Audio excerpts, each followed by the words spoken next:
How's it going, guys? This is TechWord Tactical. I'm back with something a little different. This is your standard Harbor Freight ammo can. It can be bought for about $3 if you catch it on sale. I moved into military ammo cans, like legitimate surplus cans, a long time ago, so I don't really have a lot of need for these cheapy plastic ones.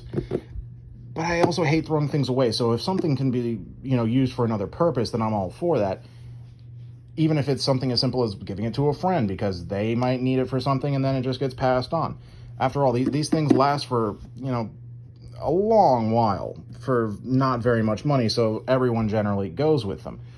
This one's a little different because it's not empty.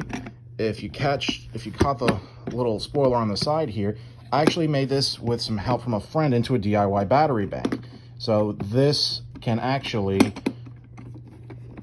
there we go. This can actually, there's your 12-volt marine battery, and if we flick the switch, there we go, it'll actually give you a readout of how charged your battery is. And this is a basic golf cart battery in here, or like a deep cycle marine battery. I forget which one. I've had this built for probably the better part of a year. But I bought this off Amazon for like $20. If I had a suggestion for these projects, don't cheap out when it comes to that, just because it can really end up being a pain later. So that is something I would suggest, but I liked it because it had a switch. You could tell very clearly if it's on or off.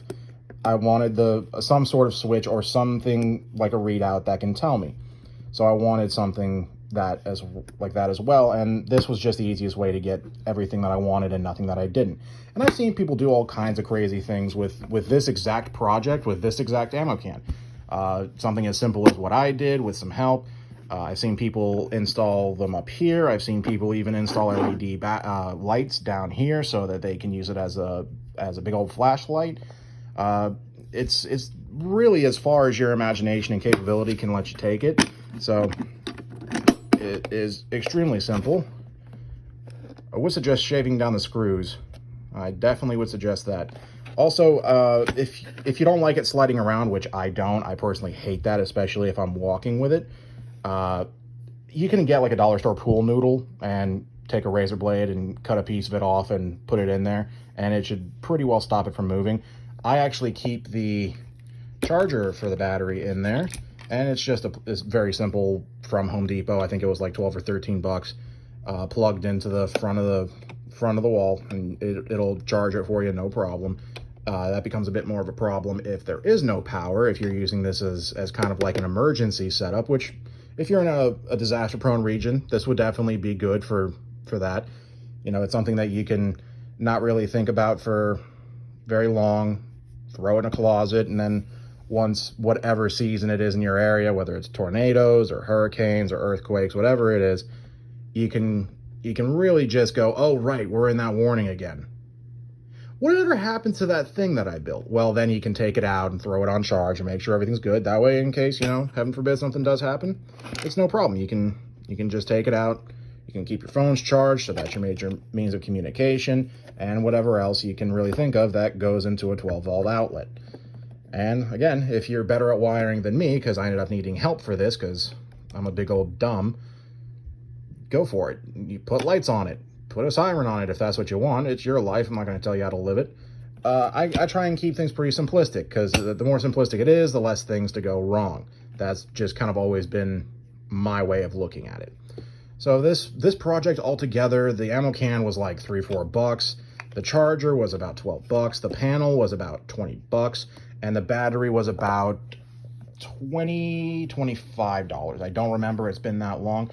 So for what a lot of these new people coming on the market and trying to sell you these big power banks, this is not going to replace it. It's not. It's just not. Even if you got like a bigger battery, it probably still wouldn't replace it, because they're purpose built to do that job. This is kind of like just a little DIY thing that's kind of fun to have if you go like bank line fishing or anything like that. So if you don't want to drag your giant jackery out into the woods, you can take something like this and it'll do the job just as well. You can keep most of your stuff charged with very little problem and for very affordable. I think this was probably